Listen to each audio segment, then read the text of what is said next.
Aujourd'hui, nous sommes le mercredi 19 février 2020. Nous commençons aujourd'hui ce journal par l'interview de la compagnie de la Mangrove. En effet, dans le cadre du service civique et de la semaine de la francophonie, Rose et Justine ont proposé à la compagnie de la Mangrove de faire des activités en interaction avec les élèves.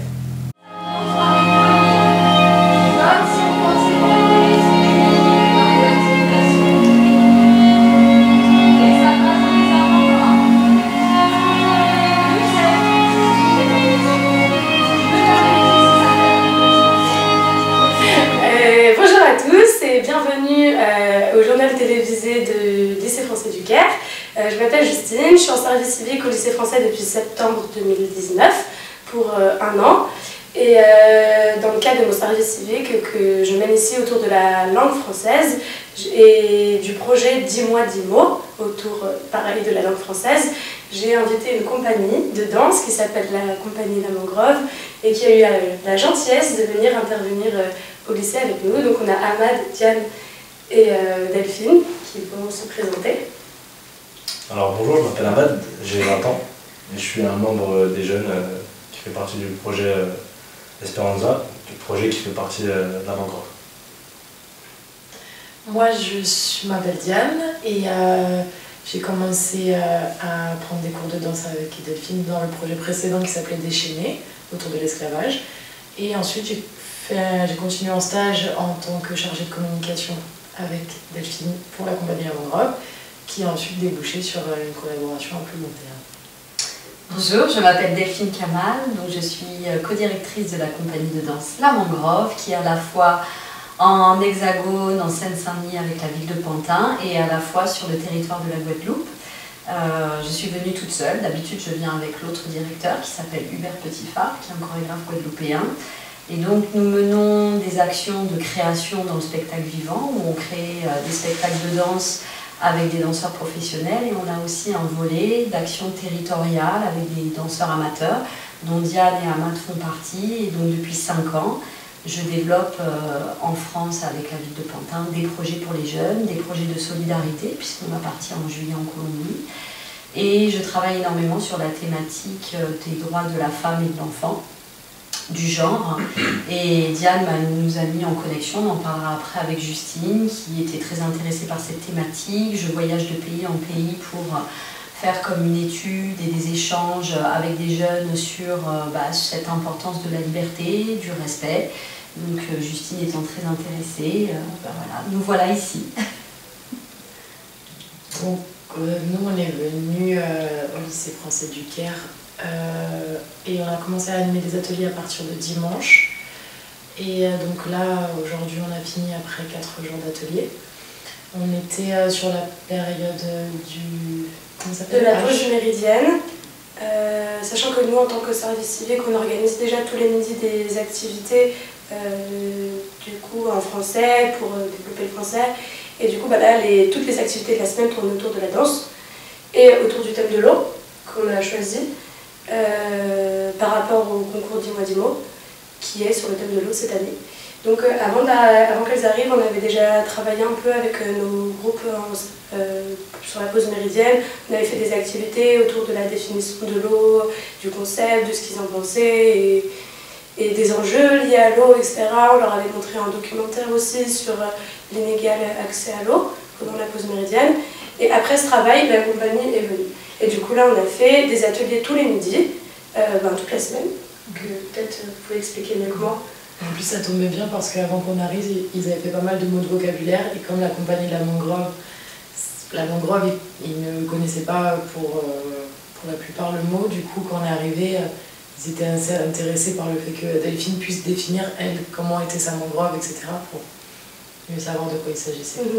Oui, puisque la mangrove, c'est donc un écosystème végétal qu'on trouve dans certains pays chauds, qui est vraiment une barrière entre la terre et l'océan, qui est une barrière contre les cyclones, les ouragans, et qui est un vivier extraordinaire où il y a plein d'arbres avec des racines dans l'eau qui se mêlent, s'entremêlent.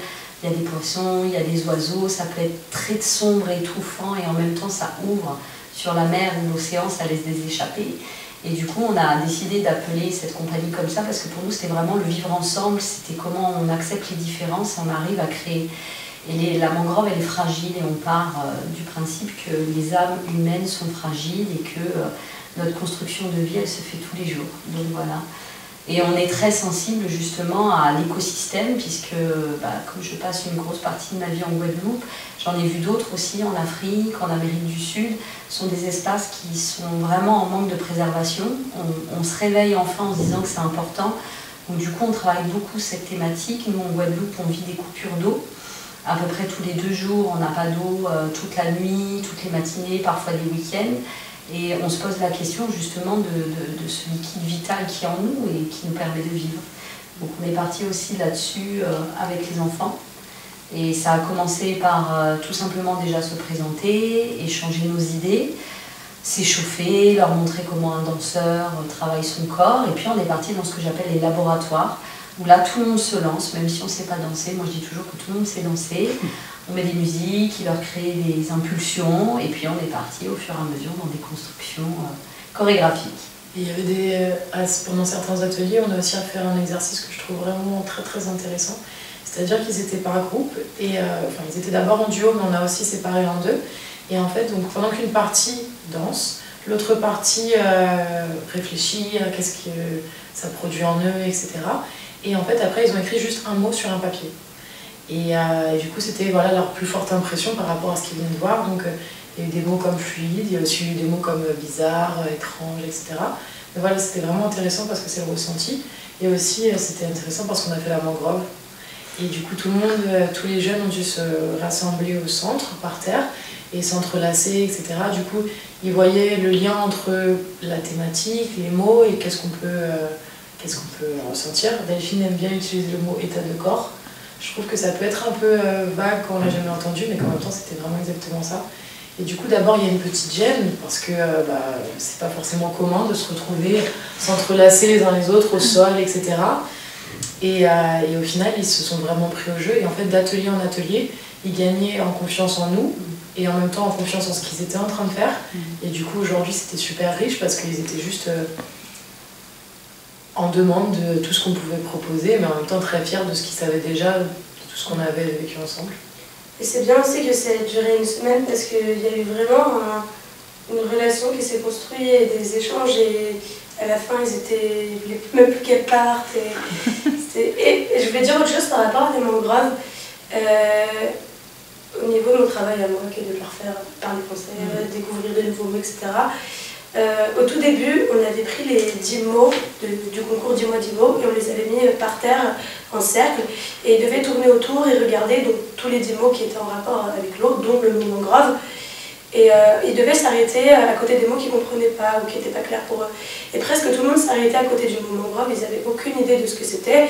Et du coup, ils ont essayé de le définir tant bien que mal, etc., etc. Et après, le fait que la compagnie soit arrivée et donné sa définition, si on peut dire ça comme ça, de la mangrove, et qu'ensuite ils l'aient eux-mêmes exprimé avec leur corps un mot français qu'ils ne connaissaient pas au début, je trouve ça hyper intéressant. Et ils disaient oui, on peut voir votre mangrove, on peut voir votre mangrove. Donc on n'avait pas encore les photos, mais Justine leur transférera, parce qu'ils voulaient voir exactement ce dont parlait Delphine, justement. Oui, parce que souvent on s'amuse à aller avec nos danseurs dans la mangrove, à improviser, s'inspirer des sons, parce que il y a comme un orchestre symphonique en fait dedans, par les animaux, par le vent, par l'eau. Voilà. Et du coup, Delphine, elle a pu assister à 3 ateliers en plus. Oui. Donc on a fait tous ces ateliers sur la pause méridienne, donc avec les volontaires qui viennent pendant la pause midi. On a beaucoup qui sont restés sur toute la semaine finalement, et on regroupe vraiment un projet long terme, enfin court terme mais sur plusieurs jours. Et en plus de ça, nous on a des groupes de pratique orale pendant la journée, et il y en a 3 qui ont pu bénéficier d'un atelier en plus, donc un atelier unique d'1 heure. On en a fait 2 pareil sur le thème de l'eau, et là on en fait un sur le thème de la femme aujourd'hui, avec 4 élèves de 3e. Qui nous ont permis d'avoir leur ressenti sur comment elles se sentaient en tant que jeunes femmes. Elles avaient toutes 14 ans, c'est ça? En tant que jeunes femmes au Caire, etc., qui venaient soit du Caire, ou soit d'Égypte, ou soit d'autres pays. Et après ça, c'était un moment, faites-nous montrer, non, et essayez d'imaginer comment vous pourriez montrer avec votre corps, comment vous vous sentez en tant que femme, par rapport à, il y en avait une qui voulait par exemple être une femme d'affaires. Et du coup Delphine qui lui dit alors comment tu montrerais une femme d'affaires comme ça. Et après voilà, elles pouvaient danser ensemble, finalement on a fini par danser tout ensemble. Delphine qui nous orientait un petit peu, qui nous disait voilà maintenant prenez juste quelques postures, etc. Justement pour les accompagner parce que plus il y a de consignes qui sont tellement larges mais qui restent une espèce de direction, plus ça permet pour ceux qui n'en ont jamais fait ou pour ceux qui pourraient être un peu mal à l'aise de suivre quelque chose de un peu directeur mais qui est totalement libre en même temps. Sinon, peut-être le petit bilan de la semaine. Qu'est-ce que ça vous a apporté ou qu'est-ce que vous avez ressenti? Je vous laisse commencer.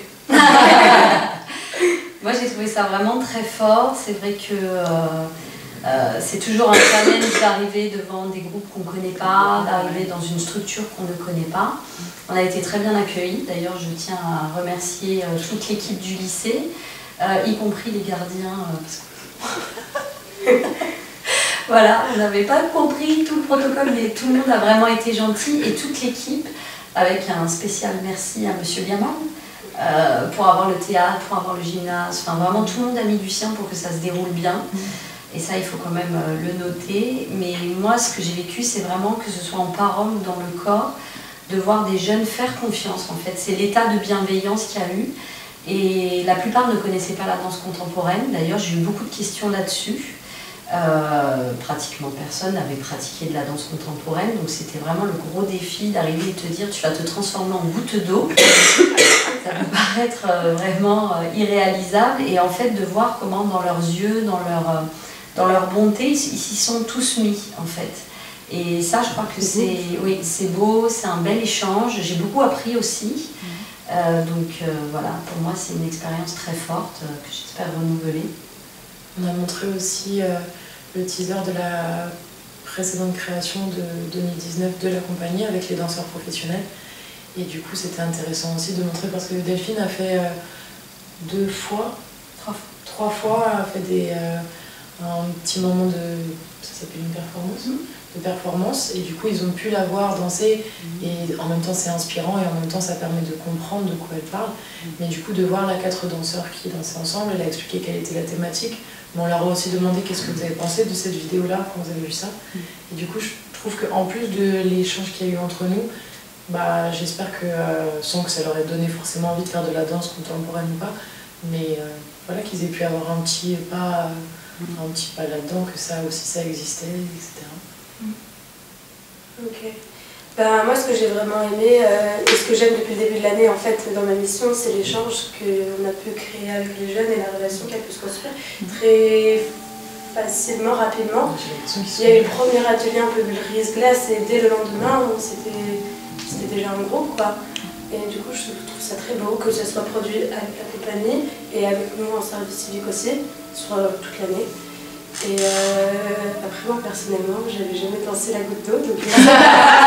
Tu fais très bien en plus. On peut voir. Et du coup, personnellement, ça m'a aussi beaucoup enrichi ce projet. Tu peux nous montrer La goutte? Fais la goutte. Très délicate. Voilà. Donc en tout cas, ouais, merci beaucoup. Moi j'ai participé à 2 ateliers, mais je tiens à dire quand même que c'est incroyable quand même de voir que des jeunes, parce que moi sur le premier atelier, c'est vrai qu'il y en a qui étaient un peu gênés. Je sentais qu'ils étaient un peu gênés, qu'ils ne voulaient pas, parce que c'est nouveau, puis c'est normal. Et puis au 2e atelier, quand je suis arrivé, c'était tous des gouttes d'eau. Tout le monde se transformait, il n'y avait plus de gêne. Donc c'est incroyable de voir c'est incroyable aussi de voir comment on casse des préjugés aussi vite, en se disant non, la danse c'est pas fait pour moi, moi je suis pas une goutte d'eau, et que voilà, avec des clichés qui sont mis en place et que ces clichés sont vite cassés. C'est grâce à des compagnies comme la Mangrove qui permettent de cacher ces clichés-là. C'est bien, bravo. On casse les clichés. Bravo. Après, les élèves aussi sont toujours très curieux et du coup, ils ont accepté totalement ce que vous êtes venu leur apporter d'un peu bizarre. Oui. Et c'est ça aussi qui est... Sans avoir peur de dire qu'ils trouvaient ça bizarre aussi, mais c'est ce qu'ils s'en ressentaient. Vraiment une très bonne semaine. bah, à la prochaine fois alors. Oui, Pour venir. Merci. D'accord. Bah, merci. merci. Dans le cadre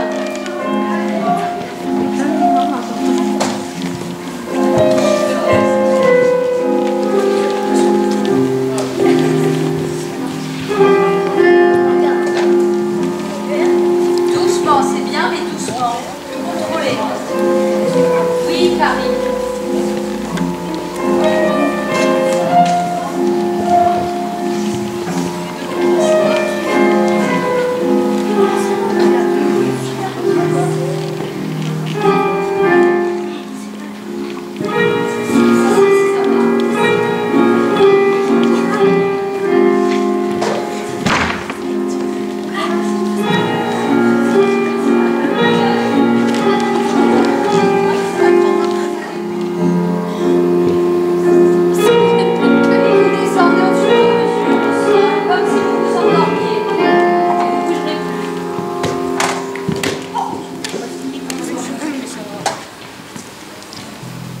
Maintenant, découvrez le jeu de la fresque du temps, mis en place par le Club Vert.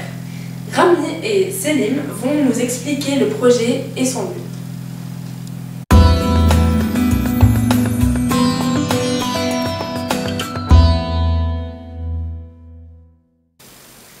Bonjour à tous et à toutes. Aujourd'hui, nous sommes le lundi 3 février 2020 et sur ce plateau, on accueille Rami et Selim qui vont nous expliquer le travail qu'ils ont fait sur la fresque du temps. Donc d'abord, pouvez-vous vous présenter? Du coup, je suis Rami El Chérif en classe de seconde 3. Et moi, je suis Céline Bonnier, toujours en classe de seconde 3. D'abord, quand est-ce que vous avez fait la fresque? On l'a fait la semaine juste avant les vacances de Noël, le 18 décembre. C'était en classe de latin. Et qui vous l'a proposé? C'est Monsieur Cararan, professeur de sport, qui nous l'a proposé avec d'autres professeurs, Madame Bois, professeur de latin, et Monsieur Couzam, qui est professeur de maths. Donc c'était dans le cadre du Club Vert? Oui.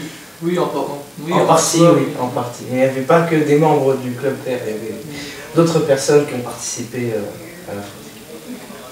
Et donc, vous nous expliquer un peu c'était quoi la fresque et c'était quoi le jeu un peu? En gros, le jeu, c'était Monsieur Cararan qui avait apporté un paquet de cartes qui se divisaient en lots, et à chaque lot, on devait les organiser tour par tour, de sorte à ce que ça fasse une suite logique qui parte de l'avènement de l'industrialisation de l'homme au réchauffement climatique et ses effets différents. Du coup, on devait les organiser par ordre conséquence, cause-conséquence, du coup l'humanité, ensuite l'industrie, et ensuite les conséquences, la pollution, le réchauffement, jusqu'à la fin. Donc, est-ce que vous avez pu débattre avec les professeurs? Oui, il y avait les professeurs, les élèves. Il y avait beaucoup de débats entre professeurs et élèves parce que les gens n'étaient pas forcément d'accord. Oui. Et il y avait aussi M. Caron qui avait la correction. Du coup, lui, il ne débattait pas parce qu'il avait la correction, mais il y avait beaucoup de débats. Après, il y avait aussi les débats sur la mise en forme de la fresque. Donc, est-ce que vous avez une idée sur les prochains projets du Club Vert? On voudrait montrer le même jeu mais aux collégiens, et en simplifié, mais on voudrait faire participer les plus jeunes, du coup les collégiens, les 3e, les 4e. Ouais, ça nous a beaucoup appris parce qu'on passait par différents effets secondaires de réchauffement climatique dont on ne se doutait pas forcément. Pour les collégiens, ça peut être bien. Oui. Merci. De rien.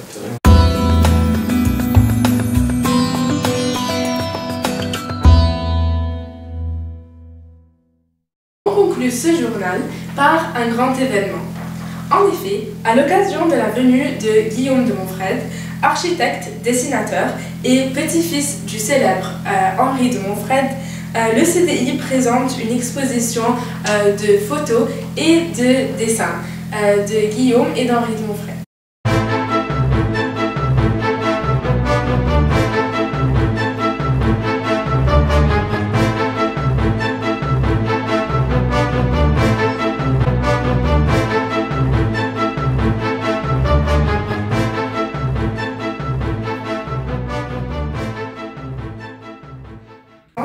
à la rentrée.